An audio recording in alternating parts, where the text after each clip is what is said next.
30 ans. Il y a 30 ans, le 7 avril 1994, commençait le génocide rwandais, officiellement, le génocide contre les Tutsis.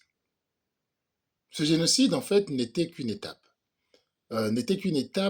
de massacre de masse commencé à partir de 1959 et qui a eu une influence non seulement, qui sont déroulées non seulement au Rwanda, mais également au Burundi, dont on parle très peu, mais les deux pays se sont influencés. Les crises des uns ont conduit aux crises des autres et de grandes peurs ont partagé les deux pays. Il est de coutume de dire que la crise vient de la séparation entre les Hutus et les Tutsis et que c'est une création coloniale. Cela n'est pas tout à fait exact. Il existe bien des représentations en tant que Hutus, en tant que Tutsis. La plupart des royaumes qui règnent dans la région à partir du 13-14e siècle sont des royaumes généralement dominés par les Tutsis qui sont un peuple pasteur et dont la position d'éleveur de viande qui coûte plus cher, qui représente plus de prestance sociale, a toujours donné une certaine supériorité sociale. Mais semble-t-il, par rapport aux agriculteurs qui ont la houe et la terre, mais semble-t-il, le passage d'un clan à un autre n'était pas impossible. Alors d'où viennent-ils? Là encore, plusieurs constructions et qui ont été menées par les colons et qui ont longtemps continué et qui se partagent encore aujourd'hui dans les pays de la région, voudraient que les Hutus soient les Bantous, groupe majoritaire en Afrique centrale et australe, tandis que les Tutsis seraient originaires, seraient des Nilotiques et originaires peut-être d'Éthiopie, avec quelques mélanges en cours de route. Aujourd'hui, heureusement, depuis 2010, nous avons la génétique des populations. C'est par la génétique que l'on peut savoir quels sont les liens entre des différentes populations. Et cette thèse est tombée à l'eau. En réalité, les Tutsis sont autant Bantous que les Hutus. Génétiquement parlant, ils partagent le même patrimoine, quoique il est constaté chez les Tutsis une présence de patrimoine génétique, surtout originaire du père, qui serait originaire du Sahara plutôt que de la Corne de l'Afrique, comme on l'indique souvent, plutôt originaire du Sahara, à environ 14%, alors que cette origine saharienne chez les Hutus ne serait que de 1 à 5%. Mais sinon, à 85%, un Tutsi est un Bantou. Quant à des origines des peuples que l'on trouverait du côté de la Corne de l'Afrique, hein, Éthiopie, Somalie, Érythrée, Soudan et compagnie, ça ne dépasse pas 1% dans les deux groupes. Donc les Tutsis sont à la base autant Hutus que les autres, mais c'est le mode de production qui les a différenciés. C'est vrai que physiquement, les différences sont également apparues, notamment dans la taille. Les Tutsis étant dits généralement plus grands que les Hutus, mais vous savez ce que c'est que les généralités. On peut dire que les femmes sont plus petites de taille que les hommes, et pourtant vous savez très bien qu'il existe beaucoup de femmes qui sont plus grandes que beaucoup d'hommes. Donc faites très attention avec les généralités. Alors, ces différences ont été surtout accentuées, c'est vrai, par la colonisation qui s'est beaucoup appuyée sur les Tutsis, estimés comme étant plus intelligents, plus nobles, etc., et à qui beaucoup de fonctions ont été confiées immédiatement. Au Rwanda, comme au Burundi d'ailleurs, les deux groupes, le Rwanda a toujours représenté plus ou moins, parce que les derniers chiffres semblent donner les mêmes choses. Les Hutus ont représenté à peu près 85% de la population, tandis que les Tutsis représentaient 15%. Mais les deux peuples burundais, donc les Barundi et les Babarwanda, ont toujours représenté culturellement deux groupes différents. Mais attention, ce ne sont pas des groupes unis. Les Tutsis du Rwanda peuvent se subdiviser en plusieurs autres clans, plusieurs autres groupes. Groupes, déjà, on peut en trouver trois de manière générale, rien que chez les Tutsis, et des clans, on peut en arriver jusqu'à 10, 15 selon les époques, et c'est pareil au Burundi. Donc les choses ne sont pas aussi simples que ça. Il existe donc, peut-on dire un tribalisme inter-Tutsi et un tribalisme inter-Hutu? Il existe des proximités régionales Tutsi-Hutu qui se sentiraient plus proches par proximité régionale plutôt que d'une autre région où on trouve également des Tutsis et des Hutus. Donc la question n'est pas aussi simple que ça, mais la séparation provoquée par les colons a effectivement cristallisé les choses et au moment de l'indépendance, les Hutus comprenant que la démocratie, l'indépendance allait se faire par vote, leur majorité allait compter et ça allait permettre de regagner le pouvoir, ce que les Belges ont également compris, et les Belges ont souhaité favoriser le retour des royaumes que la colonisation avait gelés, et ces royaumes étant majoritairement Tutsis, dirigés par des Tutsis, que ce soit au Rwanda, que ce soit au Burundi. C'est dans cette crainte que les Hutus vont se soulever donc en 59, prétextant d'une crise parce qu'un de leurs chefs a été assassiné pour mener une guerre, faire des pogroms contre les Tutsis, et il y en aura 100 000 morts Tutsis. Il y aura 100 000 morts Tutsis et 330 000 réfugiés Tutsis dans les pays des Grands Lacs, dans les pays des environs, dont notamment la famille de Paul Kagame, qui lui-même n'était âgé que d'un an et qui prendra la route de l'exil vers l'Ouganda. Cette première crise va se cristalliser et donc va faire à ce que le Rwanda soit récupéré rapidement par un pouvoir Hutu qui va le dominer et qui va chasser donc les Tutsis, comme nous venons de le dire, mais chez son voisin aussi il y aura un impact. Parce que toute cette histoire joue sur les deux pays et c'est dommage qu'on oublie souvent le Burundi.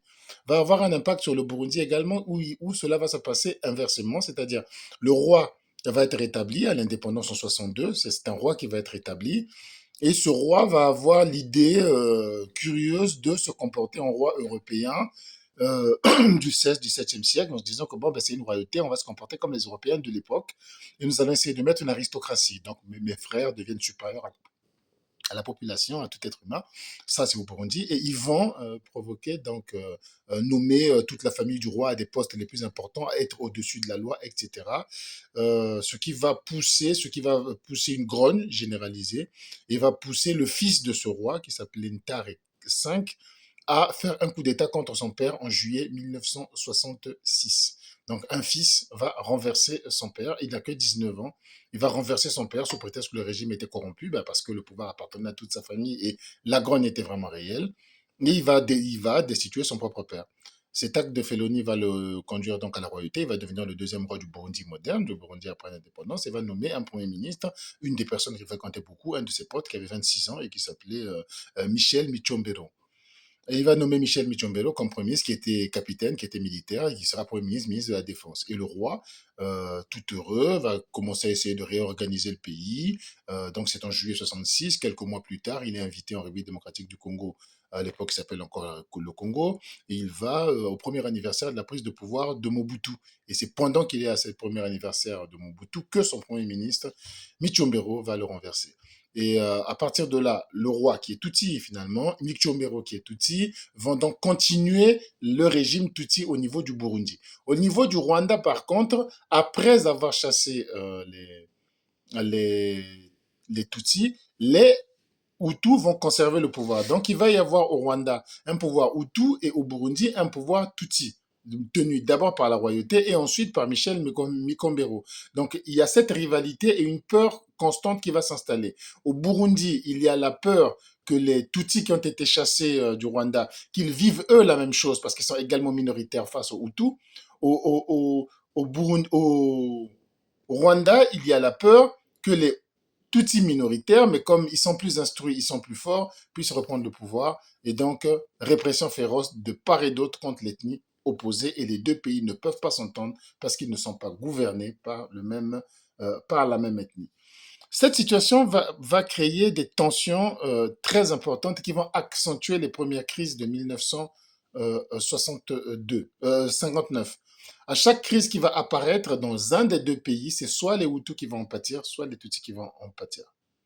Ce sont des pays en fait qui au départ n'ont vraiment pas de structure. Lorsque la Belgique reprend le pays de la colonisation allemande, les Allemands n'ont pas encore implanté grand-chose et la Belgique va s'en servir un peu comme des régions relais du Grand Kivu, parce que la Belgique colonise également la République démocratique du Congo qui est plusieurs fois plus grande.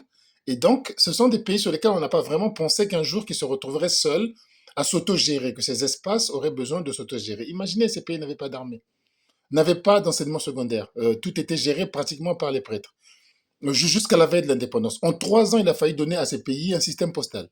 Il leur a fallu donner une police. Même la police, c'était des policiers du Congo belge qui étaient affectés là-bas. Il n'y avait rien. Il n'y avait absolument rien. Il n'y avait pas une économie qui avait été pensée pour eux, mais c'était pas la peine. C'était des tout petits territoires. C'était le piège darwinien, quoi. C'est-à-dire qu'il concentrait tous les problèmes pour qu'un pays puisse pas se développer. Parce qu'un pays puisse se développer, il a quand même besoin d'un certain nombre d'infrastructures naturelles sur lesquelles il va se reposer. Mais là, on n'y avait pas pensé, c'est tellement petit qu'il fallait mieux qu'il profite de ce qui se passait au Rwanda. Et ce n'était que des arrière-boutiques, des espèces de circuits de consommation. Donc, les Belges vont préparer une indépendance rapidement en 3 ans parce que l'idée de l'indépendance même de la République démocratique du Congo ne va se soulever qu'en 1959. Et à partir du moment où les Belges sont convaincus qu'ils doivent donner l'indépendance à la République démocratique du Congo, il faut donner celle du Rwanda et du Burundi. Et donc, ils vont être donnés en 62. Finalement, c'est fin 59, ça commence à se préparer. Et en 2 ans, il faut leur donner les infrastructures nécessaires pour se gérer. Quand je dis infrastructures, même dans les ressources humaines, il y avait quasiment personne. Il fallait tout former rapidement. Des formations qu'il faut faire en 5 ans, il fallait les faire en 1 an et demi. Voilà comment ces pays très fragiles, avec très peu d'expérience, avec très peu de connaissances de l'État moderne, vont être jetés dans l'aventure des nations modernes. Et qui doivent eux-mêmes ensuite continuer pour se créer des institutions, pour se créer une économie. D'économie, il n'y avait pas. Prenez un pays comme le Burundi, il n'y avait rien qui pouvait permettre à ce pays de vivre lui-même, de recevoir des devises, de faire des achats, de faire des exportations. C'est bien que la coopération belge a continué dans les années 60, dans les années 78, dans les années 70, pour essayer de continuer à implanter des structures économiques que ce pays commence à vivre de lui-même et de ses efforts. On y a implanté la culture du café à la toute fin des années 50. On y a implanté ensuite la culture du thé dans les années 60. Je crois que la première récolte, 1968. On y a importé l'élevage de vaches beaucoup plus robustes que leurs vaches traditionnelles qu'ils avaient en faisant des croisements entre les vaches locales à cornes et les zébus d'Asie pour pouvoir trouver une race qui pouvait donner suffisamment de viande, suffisamment costaud pour résister au climat, etc. Il fallait créer tout ça à la très va-vite et même la date de l'indépendance n'a pas suffi, il a fallu le continuer par la suite. Donc, vous voyez, c'était des pays extrêmement fragiles, avec très peu de personnel politique, très peu de personnel administratif, très peu de capacité d'autofonctionnement. C'était des pays qui étaient voués à l'échec, qui sont voués à l'échec, puisqu'ils sont toujours parmi les plus pauvres de la planète. Et c'est dans ce contexte de pauvreté, c'est dans ce contexte de crise entre dominants et dominés, qui se retrouvent donc Hutu et Tutsi, que les crises vont se répéter. Celle de 59, qui ne sera pas la dernière, à chaque revendication d'un groupe Hutu qui va se former, au Burundi, dirigé par les Tutsis, ça va être de la répression anti-Tutsi. À chaque revendication Tutsi qui va se former au Rwanda, sous domination Hutu, ça sera de la répression anti-Hutu et des pogroms qui vont se suivre, dont le plus important, c'est celui commis par Michombero en 1972. Pour la petite histoire, le roi qui l'avait renversé, qui n'a fait que 6 mois au pouvoir, Michombero, pardon, qui était premier ministre de Ntare 5 et qui va renverser Ntare 5, Ntare 5 a renversé son père, je rappelle, qui va le renverser lui-même en novembre 1966. Ntare va aller en exil en Ouganda. Idi Amin Dada prendra le pouvoir en Ouganda quelques années plus tard. Et un jour, Idi Amin Dada va faire croire à Ntare qu'il est invité par je ne sais quel chef d'État, mais il doit survoler le Burundi. Et l'avion atterrit très curieusement au Burundi. Alors, les Burundais qui en avaient marre de Michombero, qui était un type assez fort, avec un régime mais violent, insupportable. Pour exemple, le pays n'avait pas de parlement. Il était président de la République, Premier ministre, ministre de la Défense. Il changeait de gouvernement comme il voulait. Il n'avait aucun texte qui limitait son mandat, qui disait ce qu'il avait le droit de faire, qu'il avait le droit de faire quoi. Rien. Il n'y avait pas de constitution. Rien du tout. Il a renversé le roi, il a fini avec la monarchie, il a proclamé la République, puis il était président de la République dans des textes qui vont venir après. Il gouvernait par ordonnance, par décret, il a créé un parti unique, l'UPRONA. C'était vraiment chaotique et les gens en avaient marre. Il y a eu des pogroms en 69, il y a eu des pogroms en 71, des officiers exécutés tout le temps, des civils, des privés. Il en avait déjà fini avec toute l'élite Hutu, donc les Hutus représentent 85% quand même au Burundi, et donc tout le monde en avait marre, voulait en finir avec lui. Et lorsque le roi est renvoyé de force contre sa volonté au Burundi, ben, les rebelles estiment tout de suite que c'est peut-être l'occasion pour nous d'appuyer le roi et puis pour qu'il puisse chasser Mikombero. Et derrière le roi, il comprendra qu'il n'a plus à se comporter en Tutsi, qu'il va donner à tout le monde. Donc vous avez des Tutsis modérés, vous avez des Hutus qui veulent exister quand même au niveau de l'État et il y en a marre des pogroms, qui vont soutenir le roi qui vient d'atterrir. Je crois qu'il avait atterri un 28 avril. Dès le lendemain, Michombero va décider d'assassiner le roi pour éviter la menace, va dissoudre le gouvernement parce que beaucoup des membres de son gouvernement étaient complices de cette idée de remettre le roi en place qui venait d'arriver. Donc le pays tombe en ébullition tout de suite et Michombero va commander un massacre de 300 000 personnes, très majoritairement des Hutus. Évidemment, il y avait quelques Tutsis modérés ou quelques Tutsis royalistes qui vont être assassinés également. Et Michombero avait ce problème justement de tribalisme inter-Tutsi. Il était Tutsi, mais du nord, et il ne s'entendait pas avec les Tutsis du sud. Et puis bref, il y a eu ce clash. ce meurtre de masse qu'on peut déjà appeler un génocide. Et du coup, qui va également influencer le Rwanda voisin, qui va se mettre à renforcer son pouvoir. Et voilà, les deux pays vont aller en crise comme ça. Et au Rwanda, ce qui va se passer, c'est que ben, Paul Kagame, en 90, il a 32 ans. Il est avec d'autres copains qui ont grandi au Rwanda, qui ont participé à la prise du pouvoir du président rwandais actuel, Yoweri Museveni, dans la rébellion démarre en 1980. Paul Kagame a 20 ans, il se joint à cette rébellion. Et puis avec la promesse que ben, si vous nous aidez à prendre le pouvoir, nous vous aiderons à aller prendre le vôtre dans votre pays d'origine au Rwanda. Et donc Paul Kagame n'est pas le chef du mouvement, il y a un premier chef avant qui meurt dans les combats et Paul Kagame devient rapidement le chef de ce mouvement-là. Et donc ce mouvement qui s'appelle le Front patriotique rwandais. Et donc en 90, il déclenche des hostilités pour aller prendre le pouvoir au Rwanda. La guerre devient tellement grave, les États-Unis essaient de mettre la paix en obligeant un accord de paix à Arusha, mais très favorable, enfin qui essaie de faire 50-50 parce qu'on ne peut pas compter sur le fait que les gens ne font que 15% et qu'on va aux élections des yeux fermés. Ça, les Tutsis ne voulaient pas entendre parler, puisqu'ils savaient qu'ils étaient majoritaires. D'ailleurs, en 93, il va y avoir une élection locale, une élection communale, où dans chaque commune, chacun va voter comme il voulait. Les Tutsis n'ont pu gagner aucune commune. Donc, ils avaient très bien compris que la démocratie, ça ne les arrangeait pas, que c'était pas possible d'être un système démocratique. Il fallait qu'on coupe le pouvoir en deux, tout simplement. Chacun a une partie. Et c'est ce que les accords d'Arusha ont essayé d'arranger. Mais au final, le pouvoir suprême devait quand même revenir à un pouvoir élu et qu'ils allaient perdre. Et donc, de part et d'autre, chacun avait intérêt à ce qu'il y ait une guerre. Mais malheureusement, elle est allée en génocide parce que le pays s'était habitué depuis pratiquement 30 ans, depuis la fin des années 50 jusqu'en 94, ça faisait 30 ans que le pays s'était, 35 ans que le pays s'était habitué à des violences de masse qui dépassaient assez régulièrement les 10 000 morts, qui ont atteint les 100 000 morts, qui ont dépassé les 300 000 morts dans le pays voisin. Et les deux crises, il s'est passé également la mort du président burundais Melchior Ndadaye en 1993, président burundais qui était élu Hutu. Le Burundi, je rappelle, était sous domination pendant 30 ans de Tutsis. Quand ils arrivent à l'ère démocratique au début des années 90, ils vont voter pour la première fois et ils vont voter et effectivement un Hutu va l'emporter et ça sera Melchior Ndadaye. Mais il va l'emporter dans un pays qui a été dominé pendant 30 ans par les Tutsis où l'armée, les chefs de l'armée principalement sont généralement Tutsis. Et ces chefs de l'armée-là vont commencer à provoquer des grogne. Et Ndadaye, montrant tout son courage, va se rendre dans un camp militaire pour aller calmer une mutinerie et il y sera assassiné. L'assassinat de Ndadaye, chef Hutu, élu, tué par des Tutsis dans un camp militaire, va faire peur aux Hutus qui sont au pouvoir au Rwanda et va leur confirmer que les Tutsis n'accepteront jamais la démocratie dans ce pays et que même si nous allons aux élections et que ce sera forcément un Hutu qui sera réélu, les Tutsis feront tout pour le renverser et pour le tuer. C'est dans de telles conditions que l'idée du génocide va s'installer, que l'idée qui va faire que on ne peut pas vivre ensemble, ce n'est pas possible. On ne peut pas se partager un pays quand des minoritaires ne veulent pas l'avoir, mais les minoritaires ne peuvent non plus être à l'extérieur sous prétexte qu'ils sont minoritaires, c'est leur pays. Voilà ce qui va finalement conduire au clash et au génocide.